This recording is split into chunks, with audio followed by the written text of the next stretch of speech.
How's it going, guys? Let's all go ahead and collectively ignore the fact that I'm in a desperate need of a haircut and go ahead and discuss the current situation in the short-term rental market. According to the stats released by Treb in February of 2020, February was actually the first month in a very long time where we saw a month-over-month decrease in average rentals in Toronto for a one-bedroom condominium. Now, March came shortly after, and of course, brought some coronavirus with it.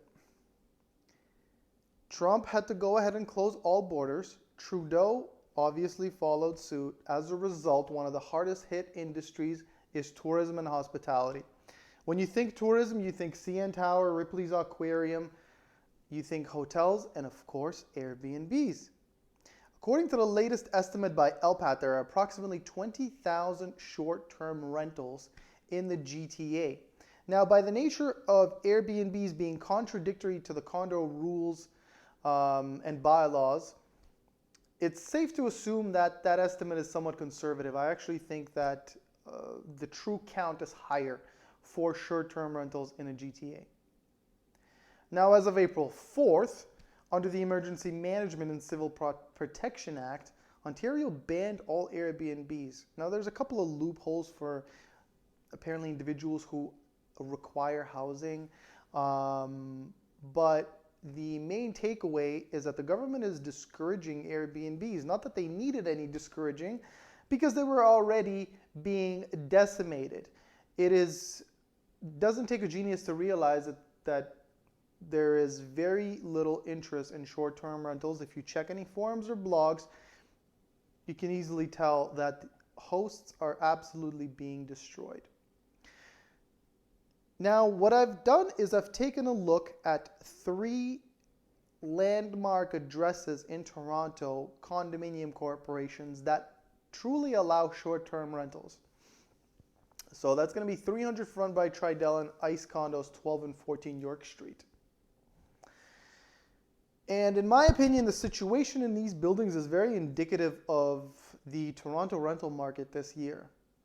So at 300 Front, at the time of recording this video, there are 63 listings on MLS in total, 50 of which are for lease.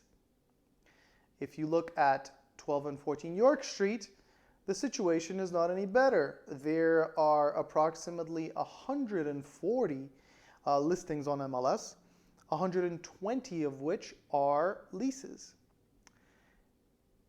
So, as I'm sure you guys have put together, Airbnb hosts and owners are obviously transitioning their short-term rentals into traditional one-year rentals. Now, this is definitely something that Airbnb owners loathe the idea of. However, it's obviously something that has to be done at this stage. Considering the fact that in 2020, we are anticipating and expecting to see 30,000 condo completions, in addition to the current state of the economy and the current situation in a short-term rental market, I see 2020 as very much a challenging year for the rental market. I don't expect to see any growth whatsoever, unfortunately, in 2020 with regards to rents. And I actually do anticipate the rents to drop even more when it comes to month over month and year over year. Now, this is no reason to panic. We still have the highest rents in the country. And if you're one of those lucky people that's taking condo possession of a brand new unit, one of those 30,000 people, the amount of money that you were able to build, the amount of equity you've already made on your purchase, will more than cover, and essentially the price that you've paid for your condominium originally.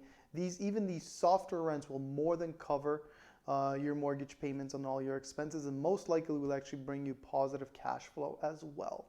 Overall, I definitely see this as a relatively short-term blip in the rental market, and I do expect rents to recover in 2021.